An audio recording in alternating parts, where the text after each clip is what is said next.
ಪ್ರಿಯ ಸ್ಪರ್ಧಾರ್ಥಿಗಳೇ, ನಾನು ಮಹಾದೇವ್ ಸರ್ಗಳು. ಬನ್ನಿ ರೋಚಕವಾದ ಮಾಹಿತಿಯನ್ನು ತಿಳಿಯೋಣ. ಏನಪ್ಪಾ ಅಂತಂದ್ರ ಟ್ರಿಕ್ ಮುಖಾಂತರ ಹೆಂಗ್ ನೆನಪಿಟ್ಟುಕೊಳ್ಳೋದು ಅನ್ನೋದು ಕಲಿಯೋಣ. ನಾ ಯಾವ್ದೋ ಮಾಹಿತಿಯ ನೆನಪಿಟ್ಟುಕೊಳ್ಳೋದು ಹೆಂಗ ಅಂತಂದ್ರ ಒಂದು ಟ್ರಿಕ್ ಮುಖಾಂತರ ನೆನಪಿಟ್ಟುಕೊಂಡ್ರೆ ಚಲೋ ಇರ್ತೈತಿ. ನೆನಪು ಉಳಿತಾವು. ಇಲ್ಲಾಂದ್ರೆ ಎಲ್ಲ ಓದ್ತಿರ್ತೀವಿ, ನೆನಪಿಳಂಗಿಲ್ಲ. ಹೆಂಗಪ್ಪಾ ಅಂತಂದ್ರ ಬನ್ನಿ ನೋಡಿ. ಈಗ ಅತಿ ಚಿಕ್ಕವಾದ ರಾಜ್ಯಗಳು, ಭಾರತದ ಅತಿ ಚಿಕ್ಕವಾದ ರಾಜ್ಯಗಳು ಯಾವ್ಯಾವು ನೆನಪಿಟ್ಕೊಂಡು ಹೆಂಗ ನೆನಪಿಟ್ಕೊಂಡು ನೋಡೋಣ ಬನ್ನಿ. ಈಗ ಭಾರತದ ವಿಸ್ತೀರ್ಣ ಅಥವಾ ಕ್ಷೇತ್ರಫಲದಲ್ಲಿ ಅತಿ ಚಿಕ್ಕ ರಾಜ್ಯಗಳು ಯಾವ್ಯಾವು? ಗೋವಾ, ಸಿಕ್ಕಿಂ, ತ್ರಿಪುರಾ, ನಾಗಾಲ್ಯಾಂಡ್. ಇದನ್ನ ಹೆಂಗ್ ನೆನಪಿಟ್ಕೊಳ್ಳೋದು? GST number.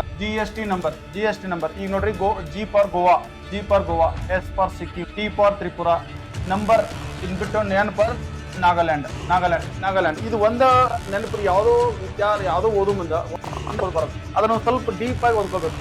ಡೀಪ್ ಆಗಿ ಹೆಂಗ್ ಓದ್ಕೊಳ್ಳೋದು?